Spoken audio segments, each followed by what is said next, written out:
மீனராசிக்கு தனம். நம்ம துர்க்கை அம்மன் செல்பவர்கள் வெற்றி துர்க்கையும் நம்மள்கிட்ட இருக்கிற தீய எண்ணெய். அனைவருக்கும் என் இனிய காலை வணக்கங்கள். நாளும் கிழமையும் நமக்கு நன்மையே செய்யட்டும். தொடர்ந்து நம்ம பஞ்சாங்கத்தில் இணைவோம். இன்றைய தேதி 3ஆம் தேதி 4ஆம் மாதம் 2026 வெள்ளிக்கிழமை, தமிழ் மாதம் பங்குனி. இன்றைய சூரிய உதயம் 7:16க்கு, சூரிய அஸ்தமனம் 7:17க்கு.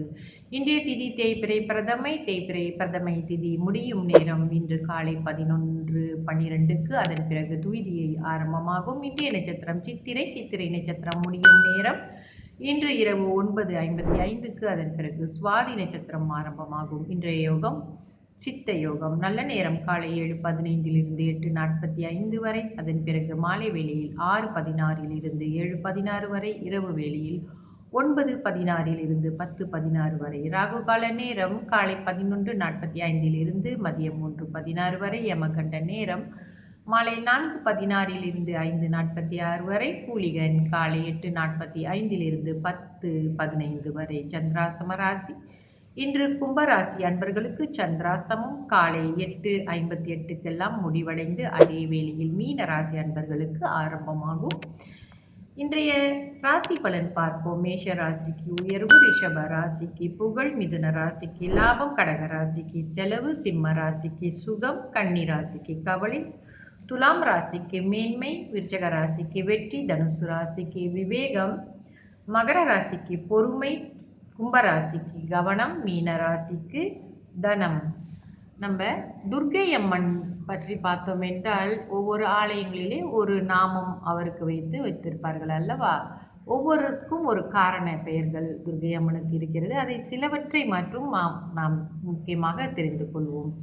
சரிங்களா. துர்க்கை வெற்றி தருவதால் ஜெயதுர்க்கை என்று அவருக்கு பெயர் வழங்கப்பட்டிருக்கிறது. ராகு நேரம் காலத்தில் நாம் வணங்குவதால் ராகு துர்க்கை எனவும், சண்ட முண்டா அசுரர்களை அழித்ததால் சாமுண்டி துர்க்கை என்றும், மான் மழு கையில் அவங்க வச்சிருப்பாங்க, மான்மழு வைத்திருப்பதால் சிவதுர்க்கை என்றும், சங்கு சக்கரங்கள் கொண்டதால் அவளை விஷ்ணு துர்க்கை என்றும் நம்மெல்லாம் வணங்குகிறோம். ஆனால் ரொம்ப நம்ம பரவலாக பார்க்குறது விஷ்ணு துர்க்கையை பார்க்குறோம்.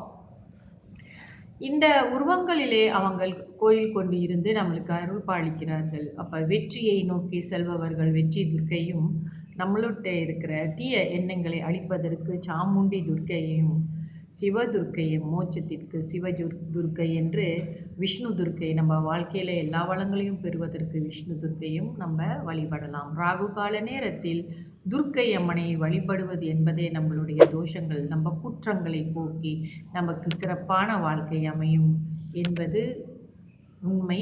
அதை நம்ம இந்த துர்கா பூஜையில் கலந்து கொண்டு இருப்பவர்களுக்கு அது நல்லாவே தெரியும். துர்க்கை பக்தர்களுக்கும் அதை உணர்ந்திருப்பார்கள். தொடர்ந்து நாம் என்னுடைய பதிவுகளில் இணைந்திருங்கள். நன்றி, வணக்கம்.